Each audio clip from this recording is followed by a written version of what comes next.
Welcome back to the PricePlow Podcast. I'm super excited about this podcast because we've been talking about these ingredients from Nuritas for a couple years, but we finally have the guy on behind the whole thing, Neil Foster. It is August 2nd. It's 10 a.m. for us. I think it's a different time zone for Neil a little bit, but we're getting together to talk all things Nuritas and PeptiStrong. So, Neil, I want to say, how are you? I want to ask all about where you came from, but overall, I think people should know the subject of this podcast is what is PeptiStrong? Thanks for joining us. Hi, Ben. Hi, Mike. Great to be here. Thanks for having us. I can't take the credit, which you unfairly gave to me. So there's a huge team behind us up at Nuritas and the brains behind the whole organization, the founder and CEO, Dr. Nora Cowdy. But hopefully I've played my little part as well. So appreciate the acknowledgement. Absolutely. Yeah, we've had a few really fun calls where we've gotten to talk about the team, the products, our excitement about it. But we've been talking about this ingredient for, I'd say, twice as long as we've known you. So it's been really exciting to learn about this fava bean extract, to see it grow in the marketplace so much, and to just kind of watch as a muscle builder gets accepted a little bit more, which is, it's not something that happens really like every year. Like, muscle builders are kind of a controversial topic. And obviously there's a lot more to this than just strictly vanity needs, but I'd love to hear about the background behind Nuritas and how you got to the point of this AI driven muscle builder. Sure. So just a little bit about myself as well, because I hear exactly. Yeah, let's get Neil too. But I hear what you're saying, because I've been involved in sports nutrition since kind of fresh out of uni and studying nutrition. And yeah, I mean, it was protein, it was creatine. HMB kind of came into the scene around that time as well. But there's not been very much new and on top of that as well. So if you look at the shelves and the products that are out there, it's pretty similar. So whilst my own career kind of went off in a few different directions, and we're bringing in AI, we're bringing in new technologies, I'll tell you all about that. It's great to be back in sports nutrition, and it's actually great to have something which is new and that I look back at now. My athletic days are a good bit behind me, unfortunately, but I was like, where was this when I was training harder, when I was playing more sport and everything else? So yeah, it's great to be back in sports nutrition. It's great to bring something genuinely new, genuinely exciting, and to have the longevity, hopefully, of all those ingredients as well, right? So of the proteins, of the creatines. Good science is good science, and ingredients with good science shouldn't go anywhere. They should hang around for forever. So in terms of Nuritas, Nuritas is a Dublin, Ireland based, so it is my afternoon here, biotech business effectively. So we're interested in peptides. So I have to correct you there, Ben. PeptiStrong is a peptide network. That's how we refer to it. But those peptides are hidden within the proteins that exist within fava beans. And that's really what we're doing, is we're taking technology, AI, we hear all about it all the time these days, but we're applying that to look within the large protein structures of the natural world. So that's food proteins that we eat, and delving into those for these little secret nuggets of genomic material, bioactive material that's been hidden there for very specific purposes through evolution. And now with the way that technology is developed, we're able to find those. And that's the real difference of the past few years, is that we've always known there's good stuff in food, but actually locating it and finding it is the real challenge. All right. I want to ask a kind of a question that it may be very basic, but I think that a lot of people listening to this podcast will be familiar with like basic nutrition, and they might be familiar with like Chat GPT when it comes to AI, right? So I think a lot of people are wondering, how is there an entire company surrounding around this AI? Like, is there a command console where you guys asked, hey, Nuritas AI, can you give us this peptide network? How does that process start? Just kind of give people like a starting stone of where this comes from. Yeah, so it's a bit of a molecular biology 101, or a kind of evolutionary biology 101. So on this planet, at least, everything is coded by DNA. Every living creature, animal, plant, microorganism, etc. We're all written in the same language, which is the language of DNA. And the way that DNA works, communicates, and instructs different processes is through protein-to-protein interactions. And what we're most interested in, and this is really important because it's why AI is so applicable to what we're doing, is these small proteins, peptides. So we've heard about peptides for a little while, but never really to their full potential. These are effectively really smart signaling molecules. So if we think about ourselves, we could think of ourselves like a book. So we're written multiple chapters, paragraphs, sentences, all lovely and complex, because us humans want to think that we're the most complex thing out there. But that same language, a microorganism is written in, a plant is written in, and something else. So peptides represent the words of that. So we've got this big old dictionary of words. We, with our technology, Nuritas, can go into the encyclopedia of a plant, extract a word, which is an instruction, and effectively then insert that or feed it into a human. And that instruction will still make sense because it's this universal language of life and language of biology. So where does AI come in? Imagine you haven't got a single book that you're trying to find a word in. You're looking in a library of various different encyclopedias. Suddenly you've got trillions of words. And you've got to find the right word, and you've got to find the word that will be understandable and is going to be relevant in the human. So if you really kind of want to simplify and put it into a metaphor, we've got this huge library of encyclopedias, and we're looking for the one or the two or the three words that are going to have these tremendous benefits to us humans and our health. And you can't do that manually because you'd have to sit in that library, you'd have to read through all those books, you'd have to find that word, and then you'd have to go off and test it and validate it. And most of the time, you'd come up short. You'd be like, this isn't the word we're looking for. Back in and trying to find that. So what technology, processing speed, and all that power enables us to do is effectively find that word, find it really fast, and then also sense check it. Is it going to work? Is it going to make sense? And we can accelerate a lot of that process so that we can do what would take traditional kind of pharmacological scientists and those types of businesses who've been doing this for a long time. It would take them decades to find a single new ingredient or new active. We're able to do that process and validate it and prove that it works within about a 12-month period. And that's really where the AI comes in. It's all around recognizing the potential based on existing literature and what's known, and then going to a huge data set and finding it in the real world. Awesome. Okay, so let's using an example. I'm wondering if there's a chicken and egg kind of situation. I want to upregulate mTOR signaling, for instance.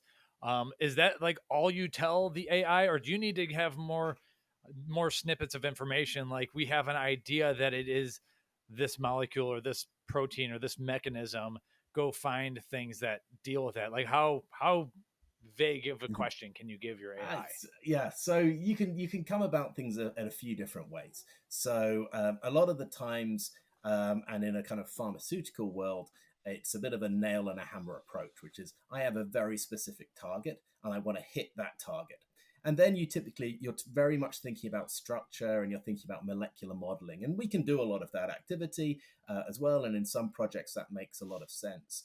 What you're describing there, Mike, is probably the better question, which is I don't necessarily know how I want to achieve something, but I know what the output I want to have is. I want to have not even maybe upregulate mTOR. I don't necessarily care about mTOR. I want to have more muscle, or I want my recovery processes to be quicker. I want to generate protein synthesis.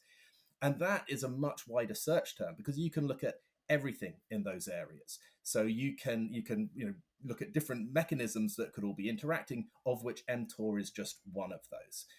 So that's the type of approach that we took with PeptiStrong, and it's the approach we would use a lot of times, which is asking those more general questions and saying, what's known? What are all the molecules out there that are having that positive impact? And then what a computer, as opposed to a few PhD scientists, are able to do is it's able to start to look at all the shared characteristics, everything that goes within that, huge amounts of publications and literature, and start to pass through that and come up with predictions, guesses for a human of, well, which molecules do we think will have that effect? And then where the magic happens for Nuritas is guesses aren't good enough. You then come into the laboratory, and we've got our full cell culture lab in-house in Dublin, Ireland, and we validate and we test those predictions in relevant assays, generate even more data. So if we're starting at the tip of the pinnacle of all the world's existing human knowledge in a subject, such as muscle gain, that's where we start. And then we start generating additional predictions on top of that, test those to stand on top of that mountain and build a new mountain there. So it's a constant iterative process. And that's described as machine learning. That's kind of a term that people hear these days and learn about. But you're applying machine learning to biological processes like how do we build more muscle?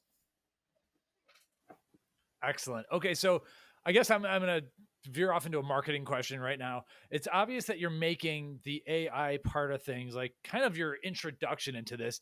Do you feel that that's fully necessary? Obviously, it's a core part of your company, but the consumer, they really just want to build muscle. Do they care that where it came from or how it was discovered, or would they just be satisfied knowing that there's new fava bean extract and this company over in Ireland just keeps magically finding new stuff? I guess the question is, why are we making AI such a part of this story? Yeah, consumers, I don't think they do care. I think they want the best results. And what I love about the sports nutrition industry is that you've got a bunch of consumers who are very critical. They do a lot of reading around. They want to know what's best. They want to know what's new. They like to experiment on themselves and see how it's working. Ultimately, if you give that consumer base something that works, they'll love you for it, and quite rightly. What the AI does is means we can do this again and again and again, and that's really important for us as a business. And we want people to understand that if a product has a Nuritas ingredient in it, then it's going to be good, right? And that's the kind of the halo effect that we're trying to build in there as well. But ultimately, to a consumer, it doesn't matter how it's found. What matters is, does it work? Is it clinically proven to work? And all those elements that we have to do as well. So AI does not bypass any of that stuff. You need to get in the clinic. You need to prove the ingredient is working. And from a consumer's perspective, they want to feel it working, or they want to see it working in the mirror. Gotcha. Okay, and so in some of your materials, you call it the magnifier technology. Is that anything you need to explain at all? Pretty self-explanatory. So we're talking about peptides here. Peptides are small fragments of proteins hidden within larger proteins. If you eat the foods, we're talking about fava bean in the case of PeptiStrong, but other ingredients come from other food or plant materials, you do not get those benefits. And that's really key, because the little proteins, the little peptides, are embedded within these larger protein structures. What Magnifier signifies is as it sounds, a magnifying glass or a microscope that lets us look deeper within that. We use special processes, enzymatic hydrolysis, to chop out those large proteins to release those really specific bioactive peptides. And it's only then that our fava bean peptide network has this activity. And it's brilliant. We've got this clinically shown. We've got different studies looking at muscle protein synthesis. Fava bean protein does not drive muscle protein synthesis.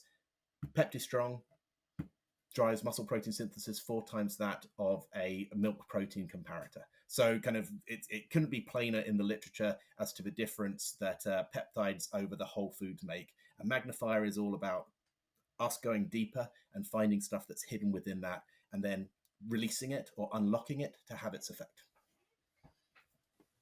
Awesome. So I may have missed this. You've identified a peptide network that you want, and it happens to be in fava bean. Was that part of the AI too, is like telling you where it's easiest to extract, like where in the literature we've seen this, and possibly that's okay. Yeah. So go back to that metaphor in the library. Fava bean is just one book within that library. We didn't open up all the books. The AI is directing us to, there's a book over there. It's never just one peptide. That's why we call it a network of peptides. There's a number of interesting words, to continue the metaphor, that are found in the fava bean book. So this should be should be where we're looking at. Something I liked about the magnifier, it actually wasn't all that intuitive to me. The thought of like how you get that out of the food, I think, is a foreign concept to most people. I think most consumers are just consuming supplements and not thinking about how it is actually extracted. My question for you guys was during this process, were there any other sources of this peptide network that you guys looked at during the process?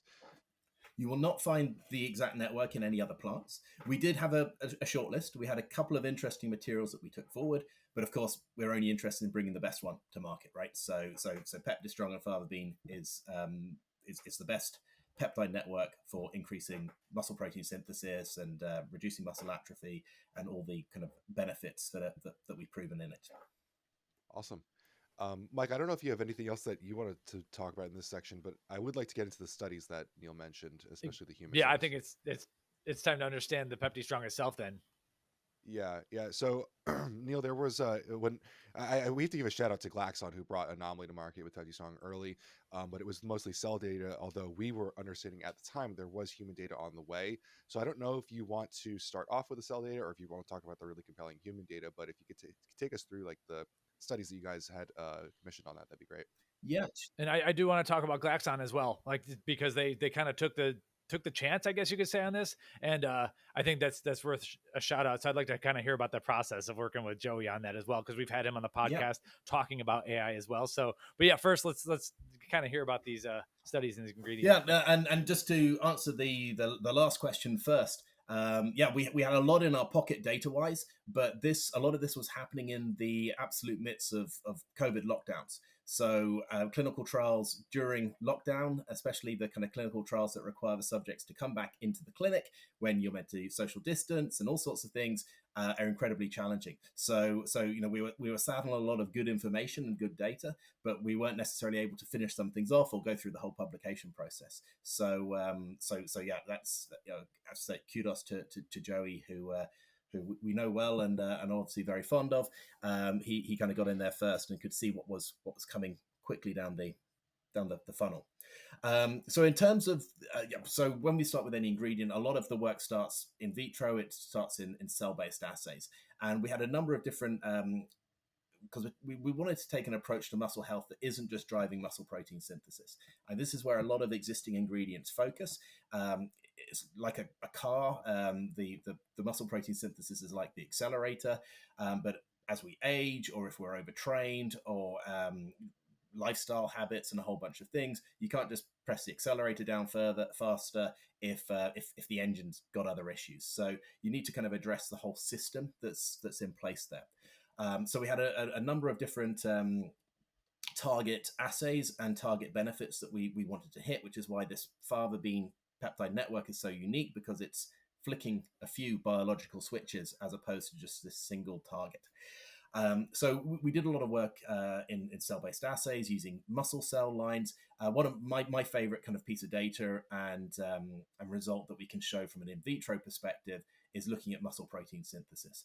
And there we take a muscle cell, we effectively feed it the ingredient and see the amount of, we talk about phosphorylation of S6, which is a subunit one down from mTOR, which is really what mTOR drives in your muscle. So are we going to actually produce more protein in the muscle? Because that's why we want to stimulate mTOR in this type of area.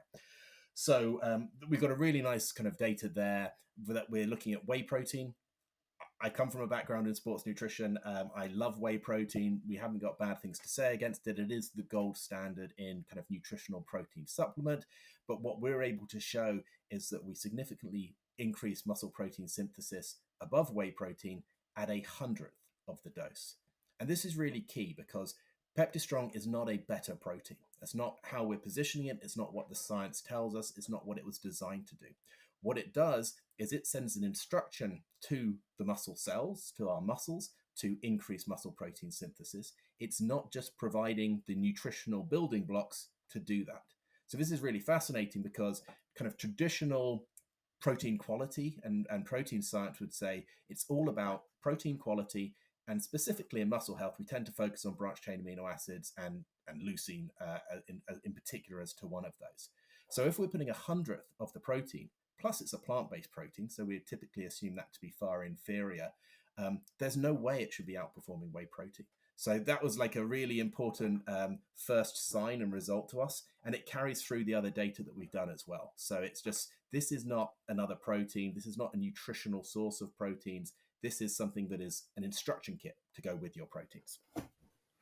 Okay, but if I were to have a tub of just PeptiStrong and I sold it as a protein, it would be labeled as like, would it be labeled as dietary protein technically? Yeah, I mean, technically it is dietary protein, but that's a labeling element as opposed to really capturing the core of it. And we've given Joey some kudos, which I'm delighted to do.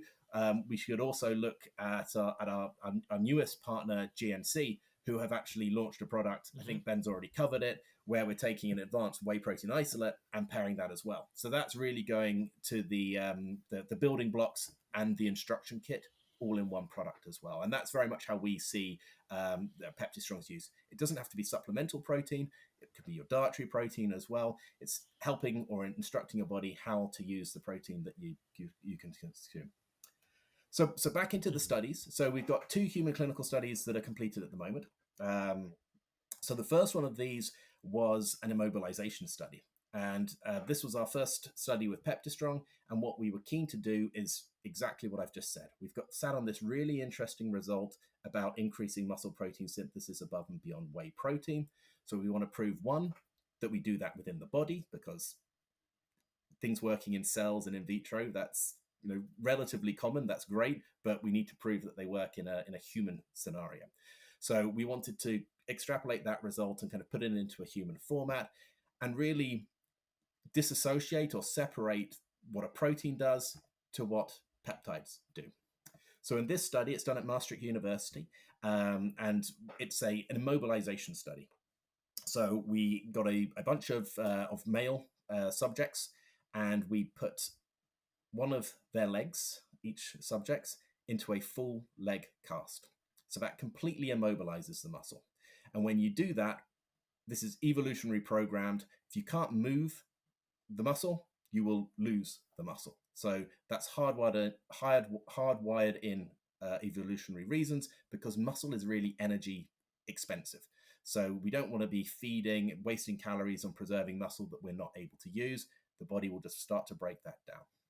And there's no therapeutic, there's no nutritional intervention. Nothing will stop you losing muscle in an immobilized situation. And when you immobilize a muscle, so this could be if you go into ICU, or it could be if you're playing sports and you get injured, fracture something, get put in a cast. 3 things you want to watch when 3 things happen. So the first thing is muscle protein synthesis. And that's really like a light switch. So immobilize the muscle, it just switches straight off. When you remobilize the muscle, it switches straight back on. So it's just really immediate, off, on, and you can do that multiple times, and it will always kind of bounce back. Then you have muscle mass. So muscle mass we lose pretty rapidly. So this was a 7-day period of immobilization, and we lost about 5% of the muscle mass in that leg. So it's pretty rapid, happens pretty quickly. Anyone who's broken a bone or had ligament injury, unfortunately, probably knows how quickly we start to lose muscle. And we gain it back relatively fast. It depends who you are. So if you're a kind of young male, testosterone filled, doing physio or rehab or back in the gym, you will gain back that muscle relatively quickly. If you're at the other end of the spectrum, female, kind of post-menopause, after a hip replacement, that's a real problem area, because that muscle is going to be incredibly difficult for them to gain back. And obviously, there's a continuum within there. So, most of us are all in the middle there somewhere. So that's muscle mass. But then this third thing, which is actually probably the most important thing, is muscle function. So again, to put it in a sports analogy, you've got a well-liked or well-known sports superstar. They break a bone on the pitch. They go into a cast. They will be back in the gym or back playing, and they will regain the muscle that they lost long before they get back on the pitch. And that's because the muscle function, the way it's able to react, the tensile strength, everything that goes with that takes much longer to come back. So that regaining of muscle function takes longer than the regaining of muscle mass, which takes longer than muscle protein synthesis, the on-off switch. So in this study, back to it, we've got 30 subjects. We've got each one of them with a leg in a full leg cast, which is going to start to lose muscle. And then we're looking at these different outcomes to see the different effects that we're having. And we're trying to see, are these peptides, do they work differently to a protein? And the results speak for themselves. So they absolutely do. The big key findings for us are, the key one is this muscle protein synthesis result. So during that period of immobilization, muscle protein synthesis in the immobilized leg pretty much switches straight off. And we see that really clearly in both groups. Once the cast comes off, the subjects have a 2-week we call it an ambulatory recovery period. That means they're not doing heavy weights or some kind of physiotherapy protocol. They're just back walking, back to their usual activities. And we see that the PeptiStrong group has 4 times the muscle protein synthesis rate. So we call that FSR, which stands for myofibrillar synthesis rate, going on than this milk protein concentrate group.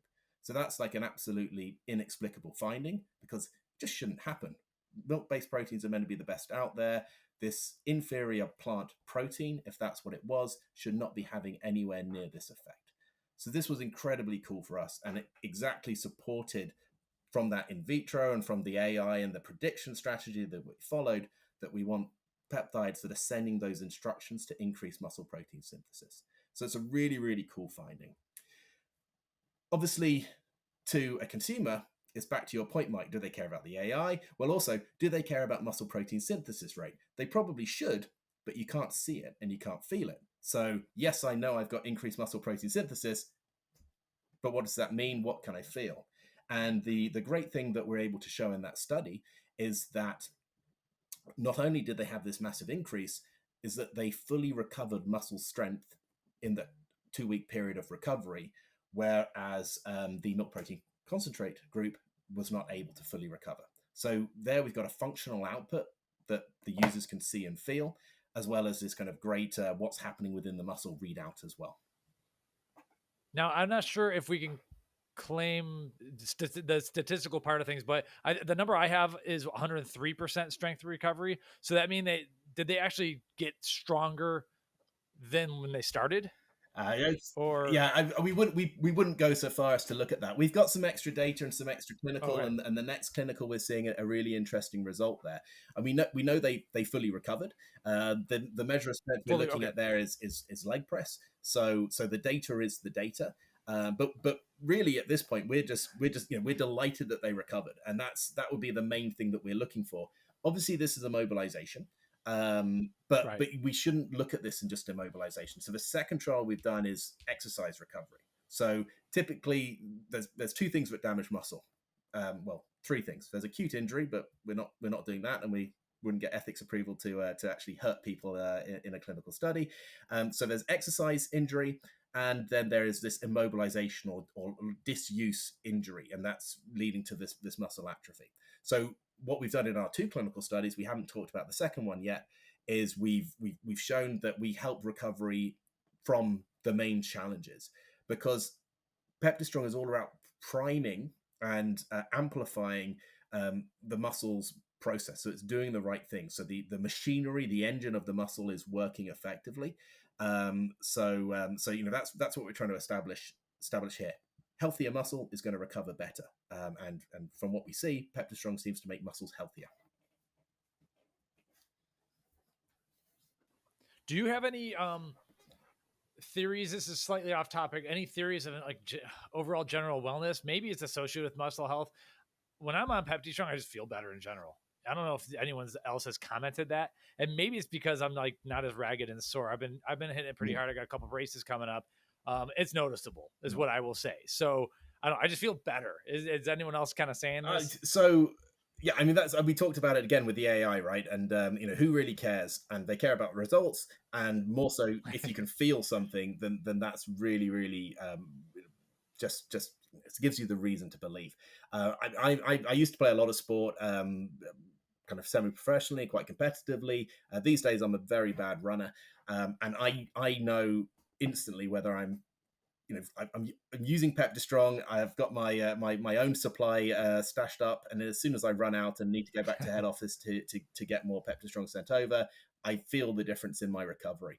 And this is something that we're hearing pretty frequently from people who are either working with PeptiStrong or using PeptiStrong. So definitely that kind of that overall, we talk about recovery, and typically we tend to think of it as a very acute, I did this and I want to recover specifically from that.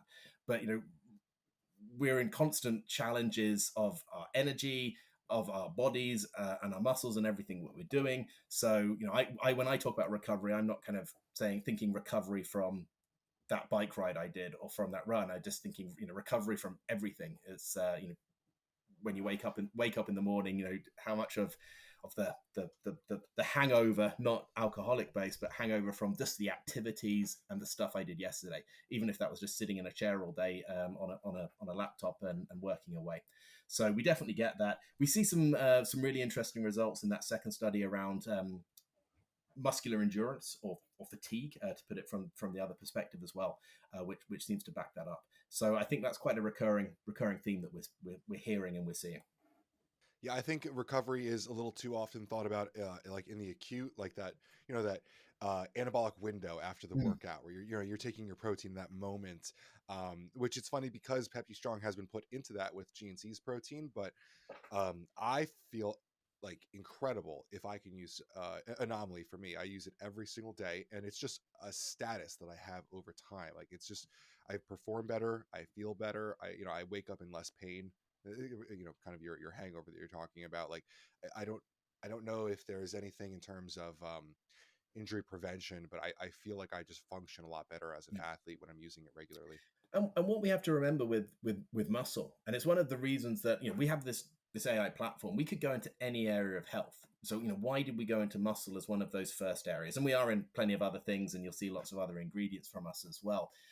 But our muscle, and particularly our skeletal muscle, it's a huge part of who we are, right? It's a huge collective organ. It has a massive effect on our immune response. So we talk about myokines, which are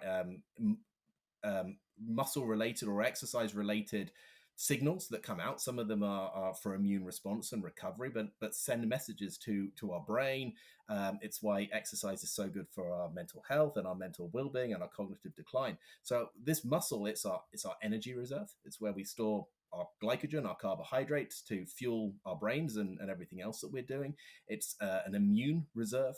It controls our metabolism because it maintains our basal metabolic rate, so how many calories we're burning, where all our sugar goes. So the sugar that we eat, is it coming in, spiking our blood sugar levels, affecting our level of kind of lethargy. So muscle is like, we think about muscle and particularly maybe in the sports world, it's aesthetics, it's how we look, and obviously that's cool, and we all want to look better, we want to support that and be able to function better, but it's just massive part of who we are.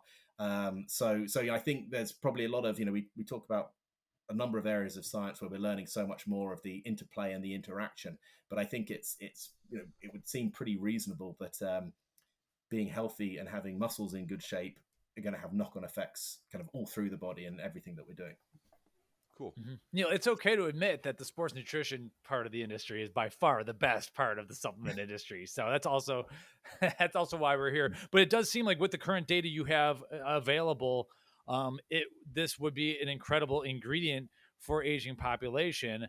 Although obviously it seems like, at least from our perspective, maybe you have other marketing campaigns going on, you're targeting a younger population right now with it. So how does that work? Are you targeting the seniors out there, or is this just sports nutrition just leads the way? It just seems like with a lot of innovation. Yeah, I said I was delighted to be back in sports nutrition, having kind of started out my career 20 odd years ago in sports nutrition, and I mean, it's just so innovative, fast. A customer base, a consumer base who's willing to try, but also, as I say, very very critical, but is able to think and has we have some wonderful thought leaders in the area who educate and help people understand ingredients better, right? I seem like you'll agree with that part. So it's a very good area to start. When I started in sports nutrition 20 years ago, selling tubs of protein powder, you wouldn't see someone with a shaker I'm from London, so on a tube, having protein in public view, right? If you went into the office, I worked in the sports nutrition office, and still not everyone was probably consuming kind of supplemental protein in a shaker. The majority were in that workplace, but in the general public, it wouldn't happen.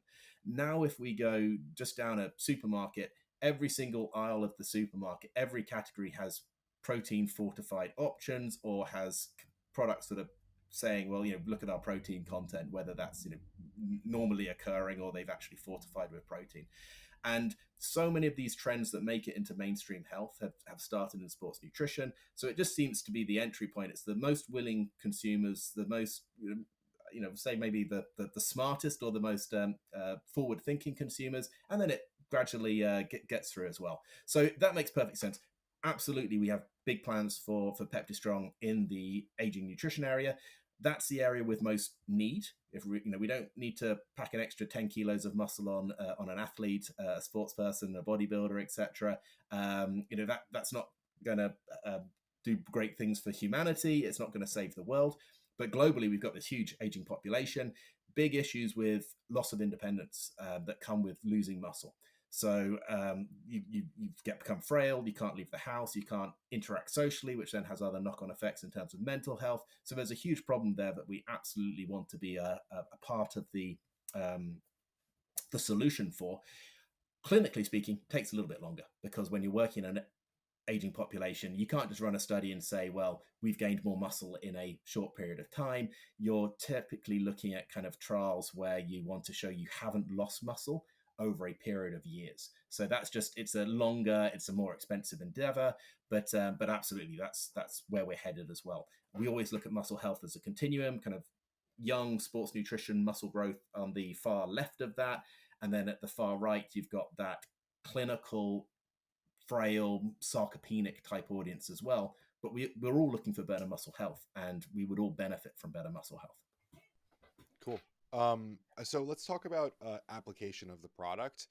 When we were talking with Joey on their podcast in April, we talked a lot about how a lot of people use it before bed. I take mine before bed just because it's easy to remember. But I think in the second human clinical study, you guys were actually dosing it out pre-workout. But now there's also a protein, which would lend to kind of like post-workout.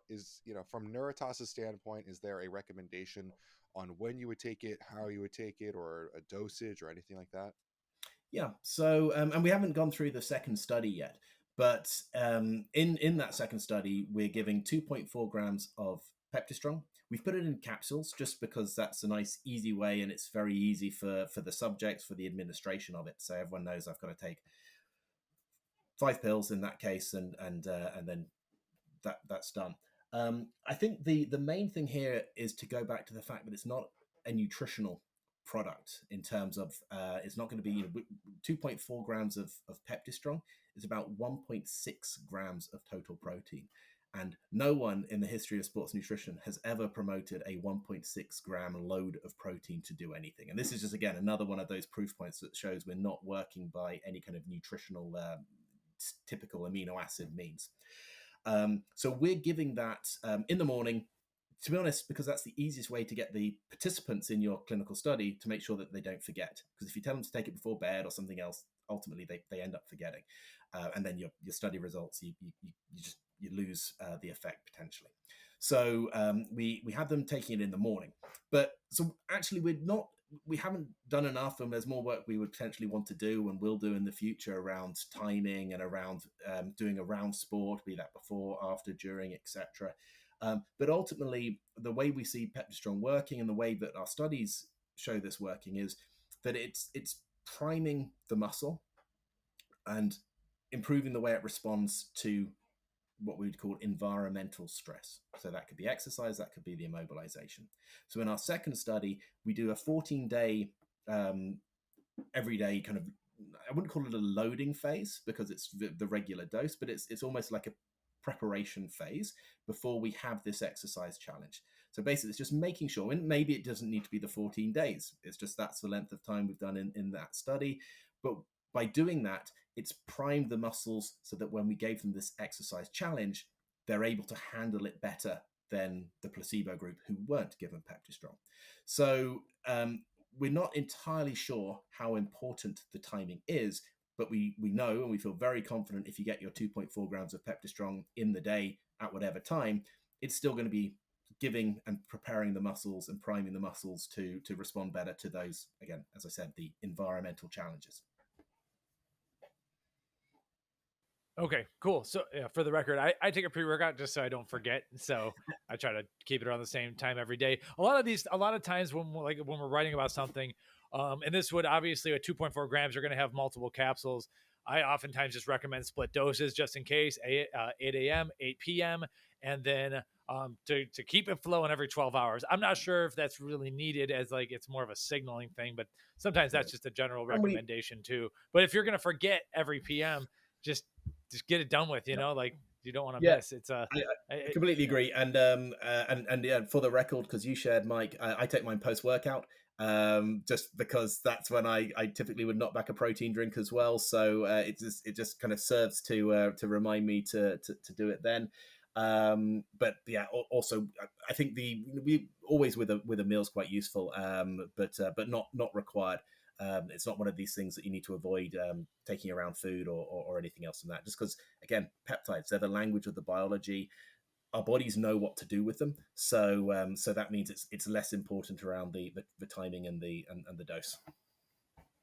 So then there's no, if you're formulating a supplement, there's no like absorption type of stuff does that matter to you a lot, like intestinal absorption, or what if my like gut health is just awful? No, and so that's a really good question, and actually it's the kind of bit we don't necessarily spend a lot of time explaining to consumers, but as part of that AI process and the early phase, we're really focused on the output, which was increased muscle protein synthesis and these other benefit areas.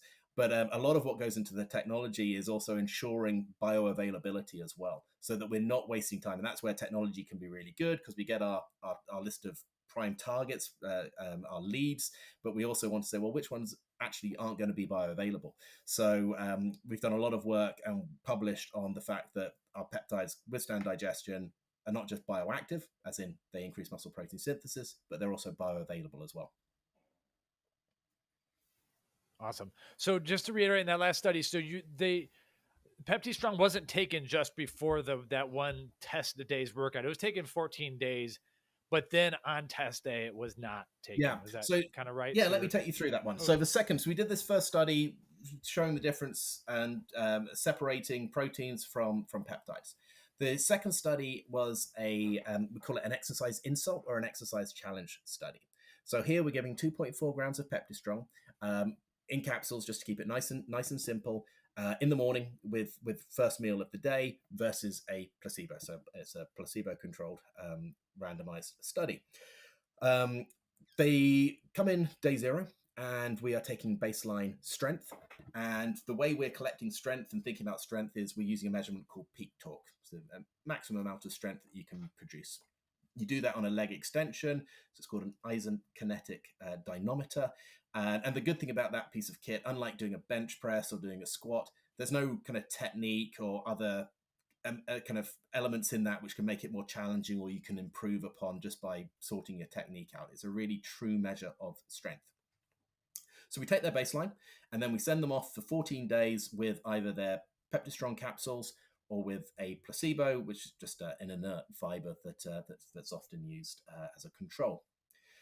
14 days after that, they come back in and we put them on the same piece of kit, and they do a series of eccentric and concentric leg extension movements. So just got one leg which is strapped in, and it is absolutely horrible. The test is designed, it's not like getting on the leg extension and doing a hard leg day.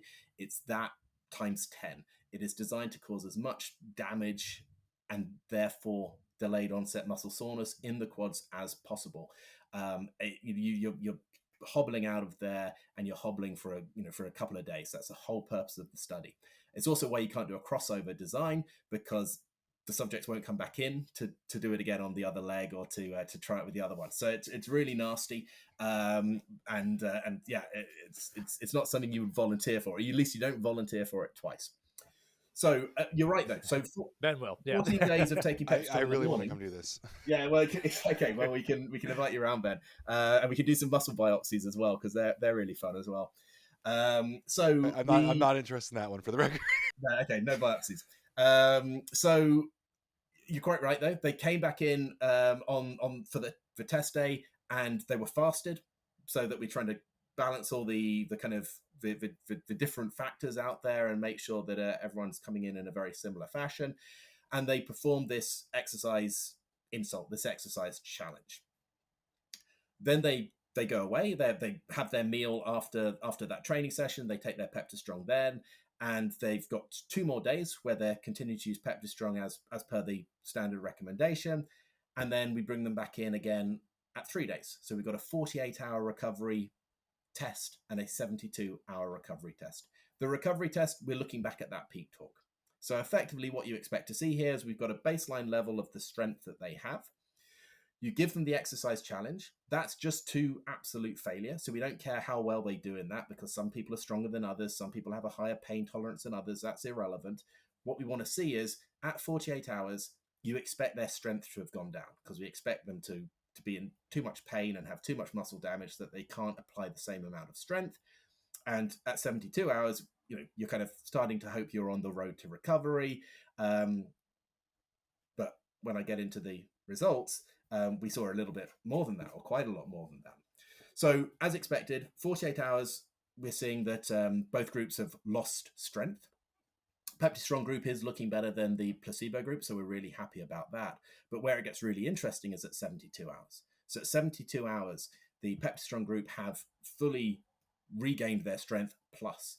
So hopefully we'll put the graph up on the screen while I'm saying this, but we're seeing a really nice force amplification effect from the PeptiStrong group, and we're not seeing any of that from the placebo group. So for us, this is really clear. And when we look at the whole kind of area of recovery, we're seeing that the PeptiStrong group has a 54% increase in recovery performance to the placebo group. And that's a really important stat, because this is a pretty silly test of how much can we damage your muscle and how quickly can you recover after that. And that's not what happens in the real world. In the real world, we're playing team sport, and we have a couple of training sessions and a match session, or we're going to the gym, lifting weights. And we're not we might train to failure, but we're not training to the point of muscle damage and overtraining. So in those, it's all about those incremental gains of recovery. Maybe Ben is, by the sound of things.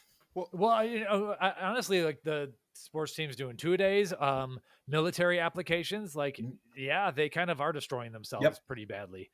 I mean, you get roughed up. This is similar to we had a podcast with Sean Baer a couple months ago with my HMB, and we were talking about sometimes some of the studies on HMB didn't show as great of gains, because the studies where they showed the greatest gains they were beating the shit out of these people. They were training them really freaking hard. And I think that's just kind of part of this industry, is like, if you're going to study hypertrophy, if you're going to study training or adaptations, like you have to be training hard. Like, and that's, I think, a realization that most people come to understand in their athletic pursuits, is some people just don't train hard enough. I think it's okay. Okay. So this study, I don't know if you had a comment from what Ben just said, but this study, is this a like clinically validated method that's been done before, or did you kind of just make up that method? No, absolutely. It's this method, the test, the piece of kit that's used to do this is used in a lot of the kind of top physiology labs around the world. It's a published study, and we've got some kind of great feedback from the academic world as well on this study. I can also tell you it's not easy to impress, the likes of even Joey's he went very fast, but he's incredibly critical in terms of the science. The team at GNC equally. So this is a really great paper, really great data. And it's not even finished actually, Mike, as well, because I think this was the point to Ben's comment there. And also really what PeptiStrong is doing and why that dosing and that priming effect comes in. So it's great that we had this functional output, but it's always nice to understand why you're having that and getting kind of deeper into that data as well. So in addition to the leg strength that we were looking at, we're also looking at what is happening and the signals that the body is sending. So we call these myokines. I mentioned them earlier. These are kind of messages from the muscle. When you train the muscle, when you exercise the muscle, various signals telling the body we need to recover, we need to repair the damage that's been done here, but also having other physiological benefits as well. And there's a few of those myokines where we're seeing some really interesting results. So the first two that I'd probably like to call out are IL-6 and IL-15. These are really well known. They're pro-inflammatory, and sometimes when we think of things being inflammatory, we think bad, and we think anti-inflammation good and pro-inflammatory bad. But actually, no. We want an immune response. The immune response is very healthy. It's what causes that positive adaptation from training. You do some damage, the body says, "Hey, I don't want to do this again. I need to get stronger. I need to get better for it next time up." So IL-15 and IL-6 are pro-inflammatory. They're effectively that response to exercise, telling the body we need to adapt, we need to recover, and we need to adapt. So what we see through this priming effect by feeding PeptiStrong for the 14 days prior is we see a big spike in those. So as soon as they come off the isokinetic leg extension machine, as soon as they've done the exercise challenge, the response is amplified. And then the charts I'm looking at, it's at 0 hours. Yeah, so that's what I was 0 going to hours, ask. as soon as they come off. Basically immediately, Yeah, exactly. immediately after the So exercise. basically we're amplifying the effect of the exercise done, but then they drop straight back down again because we don't want to chronically inflame anything or have this chronic effect. We just want to amplify the acute and the right response, and those are responsible for a whole bunch of things like muscle protein synthesis, feeding more glucose into the cells, because muscle cells need glucose just to run all their processes as well. We're not really just talking about glycogen there, but just energy for the cell. All sorts of cell proliferation and elements that are really important for the recovery process. So we see that amplification effect, and then down we've got things like fractalkine and irisin. Again, really, a host of different benefits. Irisin in particular crosses the blood-brain barrier, which is being now considered as potentially a really important molecule there in terms of why exercises seems to be so beneficial for our cognitive health and our cognitive function. So some really interesting things going on. But to Ben's point around that kind of overtraining, or when you're getting really beasted, and like the military example, Mike, is a really extreme one. We also looked at some of the myokines that would be considered like the bad guys, the negative guys. And the one that always stands out there, and if you've been in sports nutrition for a while, we've kind of seen it come into fashion, go out of fashion, come back into fashion, but it's myostatin. So myostatin, exercise is inhibitory to myostatin in the general sense. If we exercise throughout our life, we'll have lower levels of myostatin than if we don't, if we're more kind of stationary.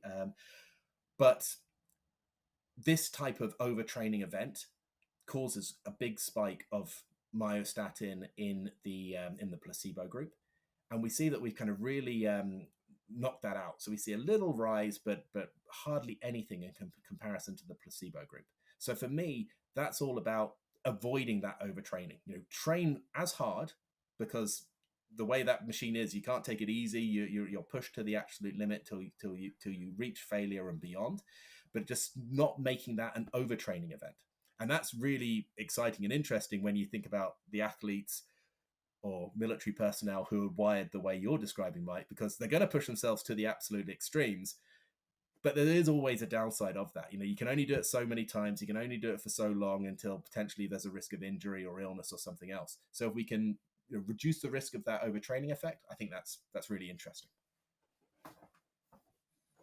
Awesome. So knowing what we know now, and I guess, yeah, we could use the word no. So if you wreck their leg, at 48 hours, are going to be better off, but still hurting. And then at 72 hours, most people, at least, it turns out that they are stronger than when they started, or at least they've recovered. They've I don't know what the right word is, over recovered. Like, maybe you could correct what I just said. But knowing what we know about that, what's the next step? Obviously, at some point, we're going to want to see like a study, 8 weeks, 12 weeks of actual building muscle and stuff. But the 72-hour window thing seems important, because I think we might be able to jam more volume in as well, which also could indirectly lead to better gains, better endurance, better everything. So I guess properly explain the 72-hour thing, and then tell me where we go from there. Yeah, I don't thank you for that question, because I don't think today we can properly explain that 72-hour thing. And when we're talking about the 72-hour thing, we're talking about this big, what we call it, described as like a force amplification. So there's more force that they're able to apply. There is more strength there.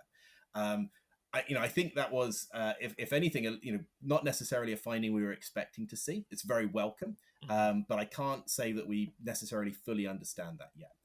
In terms of your point, when we think about what have we shown clinically, what do we know so far? We know we increase muscle protein synthesis in really quite an inexplicable fashion to a high degree. We know we're reducing this kind of overtraining effect, so things that typically break down muscle tissue, such as myostatin being one of the ones we've mentioned. We know we've got all these additional recovery benefits that are all associated with increased muscle protein synthesis as well. But our two clinical trials are around environmental stress, immobilization, and exercise. So, and over a single bout. So if you tie all those things in, so if you have an increased muscle protein synthesis rate and you have that over an extended period, everything in the literature tells us you are going to gain more muscle. So that, that's pretty widely understood. So now we have to prove that. Awesome. So I don't know if I have any other serious questions. I'm kind of digging through. We do have an article here. We're going to update with some new images and this video as well, and we're going to have a full show notes and everything. So if you break your leg, it's probably not a bad idea to try this ingredient. I know you're not targeting that demographic, but so a lot of times we see. Actually, I do have more questions. Okay, so a lot of times we do see joint supplements. Like if you some joint supplements are for like ongoing joint health. Other joint supplements are like, I just got injured and everything. And it almost seems like this would be pretty smart to use in the I just got injured case. Not that this is going to help you uninjure yourself, but it possibly could help you. You're going to be doing less load. It could possibly be helping you retain a little bit more muscle or at least a little bit more strength. There's some use cases that I think people should know about that might not be the primary marketing targets. At least. I think, obviously there's a case of once you've injured yourself, and based on the data that we have around the immobilization that typically comes, or the lack of movement and lack of stimulus that happens. So that makes perfect sense. I think what I'm a little bit more interested in than that one is we have this pretty substantial market for joint health products. And a lot of those are preventative, so trying to reduce the decline of joint health. And typically people start using them once they start to get those first niggles, right? But it's back to this, like the importance of muscle and everything that it does for us. So muscle is our posture, how we stand. It's even our faces as well. And actually, a lot of the signs of aging, from wrinkling and side, is actually losing muscle in the face, and therefore having the kind of not having the skin stretched tense. So I would like to see kind of the progress in joint health supplements that the joints start to hurt once your muscles have deteriorated, so that the biomechanics of the joint is impaired. So with the exception of kind of tears and nasty joint injuries, but just in general wear and tear cases, it's not because the joints went first, it's because the muscles went first, and then the biomechanics were off and joint health started to suffer. So we know a lot of materials that are used, be it things like collagens, be it glucosamines and other ingredients there, and they're used kind of preventatively. But let's take better care of the muscles, keep the biomechanics right, and then we'll do great favors. And the prime suspect in terms of the deteriorating biomechanics is generally muscle atrophy in certain muscle groups, because they're not being used properly and they're not being engaged properly. So again, PeptiStrong is all around not just increasing muscle protein synthesis, but the reduction in muscle atrophy, muscle breakdown. So I'd like to see kind of more proactive movement supplements, maybe, as opposed to joint health supplements. And I think that's a really, really, really great category. But absolutely, I did break my leg. That's what put my sports career to a very abrupt stop. Had I known about PeptiStrong at the time, or had it existed at the time, because it didn't, I'd definitely be using it. So it's just it's a little bit of a niche application, and certainly, I'm sure there's very highly paid athletes who it's very economically makes a lot of sense to get them back into action as soon as possible. But it's we'd obviously rather everyone just stays fit, healthy, and doesn't have that type of injury. Okay. So one thing that you kind of glossed over, and I'm wondering if you know anything about, is we got into glucose disposal really quickly. Do you have any inkling of ideas or data or ideas about whether or not this may support glucose disposal? Because so it's an area we're really interested in, but we'll probably come at it from a different direction as a Nuritas business. So the comment I was making at the time was that muscle is our, along with the liver, it is our reservoir of glucose. And if we've got lots of muscle tissue and we're using it, then we typically handle glucose very, very effectively, because it's got a place to go. We don't want glucose in the blood. We want it stored away nicely. So particularly after training with a high amount of muscle, people are going to not have big problems with glucose. However, glucose management glucose disposal is a huge issue for a lot of people. So we're gonna look at that, and we're gonna come back with something a little bit different, a little bit special for that, I hope. Okay. That sounds like you're already in there, because yeah, it seemed like part of the maybe a part of a potential mechanism is that you're loading this stuff in better. So I would be curious if the next study, this is my ask, in the next study, analyze some of that stuff as well, like see how the blood sugar is moving between placebo and PeptiStrong. But yeah, course, well, then the one comment to that would be that in the study that we did and the meal, we're not feeding the PeptiStrong with a carbohydrate load or anything along those lines. So some of those myokines do get involved in terms of the kind of the request from the muscle cells for glucose, but it's not like we've been feeding this with a giant carbohydrate load. And it's helped shuttling large amounts of glucose in. So when we're looking at that, we're not really thinking. Again, it's back to that kind of commonly held view of recovery is in terms of muscle, some protein for repair and some replace for glycogen that's being used. There, we're kind of more thinking about the glucose being used as the energy source of the cell for its cellular processes, as opposed to glycogen replenishment. So yeah, it's not being fed with glucose and just helping that be more effective. It's really this straight into the into instructing the muscle and signaling to the muscle as to what processes it needs to carry out.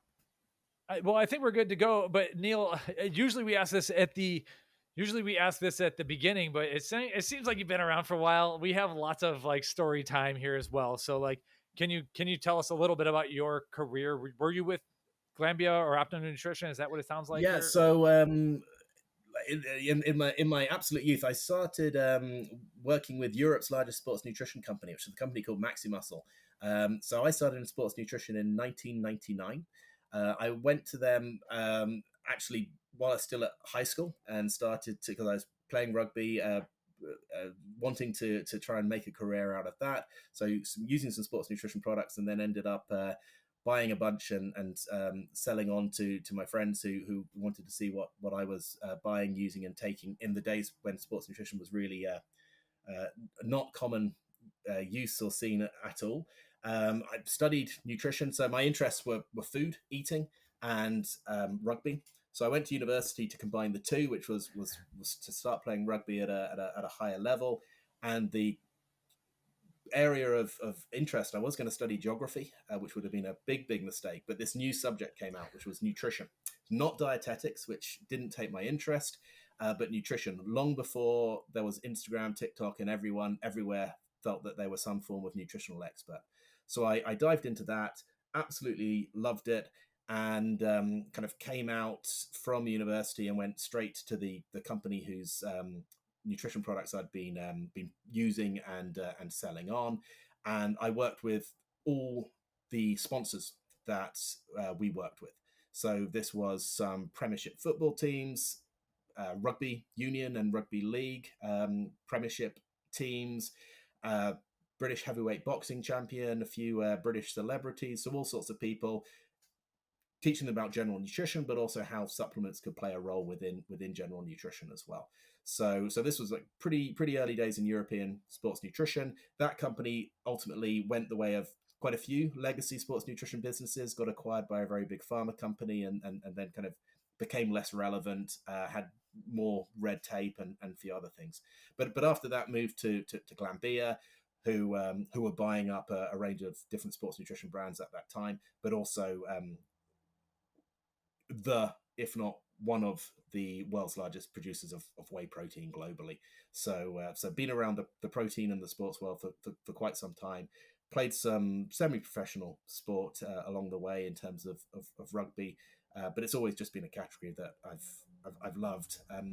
Even though I use a lot less products than I would have done in the past, I'm always interested, always want to experiment in terms of what's new and how it makes me feel, which sounds to be very similar to you both as well. All right, Neil. So thank you again. But the last question we got to leave with is how do we follow you and your company? Great.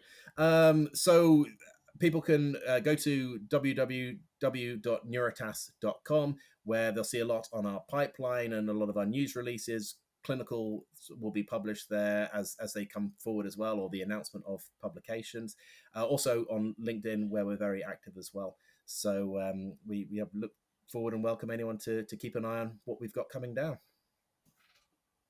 Excellent. Thank you so much for your time. Great. Thanks, Ben. Thanks, Mike. Great to speak to you.